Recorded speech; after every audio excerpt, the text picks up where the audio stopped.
Hi guys, quick update lang ulit tayo dito sa price action nitong si Pi. Nandito tayo ngayon sa 24 hours na time frame niya.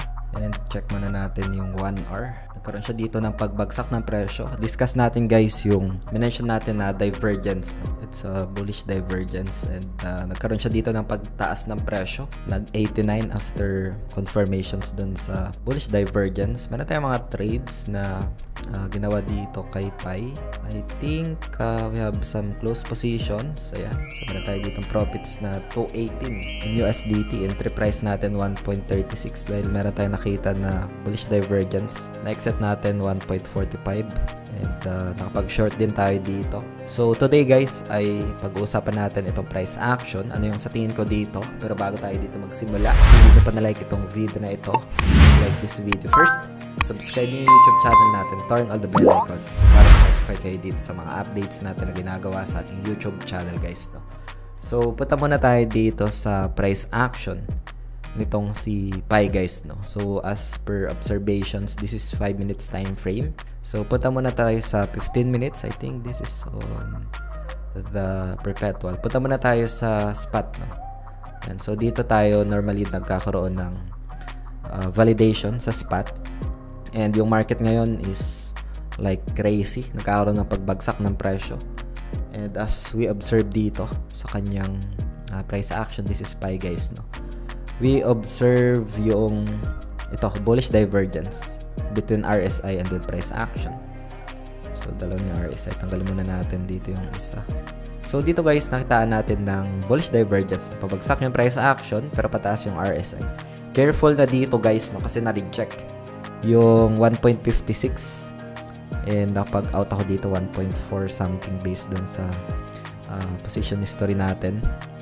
Careful lang dito guys kasi isa sa mga na-observe ko dito is that potentially continuation na ulit sa downside, no? Since nagkaroon siya dito ng pagbagsak ng presyo. Tapos kailangan niyang i-respect ito guys. 1.25k territory, that's the support currently. So if ever na magkaroon kasi ng breakdown nito, there's a high probability na pwede pang bumagsak dun sa mention natin, no? I think nasa 98 cents yung isa sa mga mention natin. Ito yung 0.618 pero if ever na hindi kasi ito ma-respect, ay probability ng downtrend guys, no? Check na natin sa 1 hour. 1 hour time frame.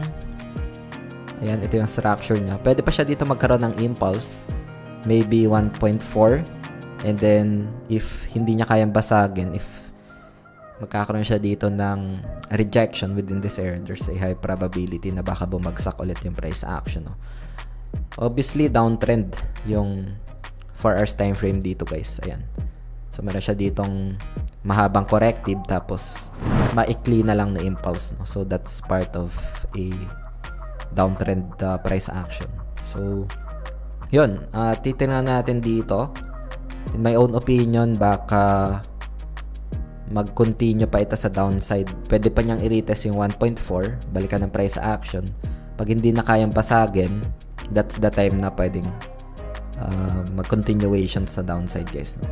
1.25, 1.23 yung support. Kailangan niyang i-hold yan. Kung hindi, potentially price action may go down. Again guys, itong video natin today is just for ideas lang, for reference, and does not qualify as an investment or financial advice.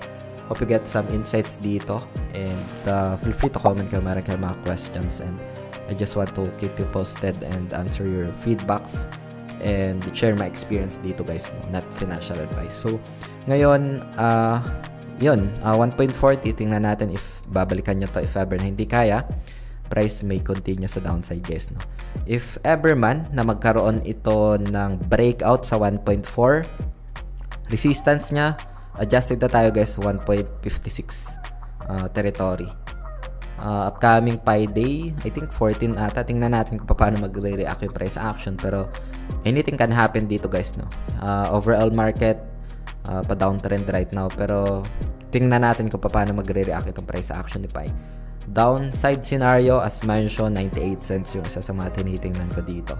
Upside, kailangan niya muna basagin yung 1.4 going to 1.57 para ma-regain niya yung 2 USDT guys, no? So Yun, current price action, sa mga nagtatanong, as of recording this video, 77.12 in PHP guys. So, meron tayong mga ideas, tutorials, and by the way pala guys, uploaded na yung tatanong kung how I handle my losses.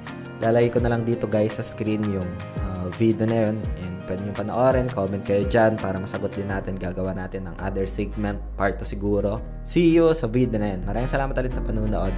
Ingat ang lahat. Peace out. Bye for now.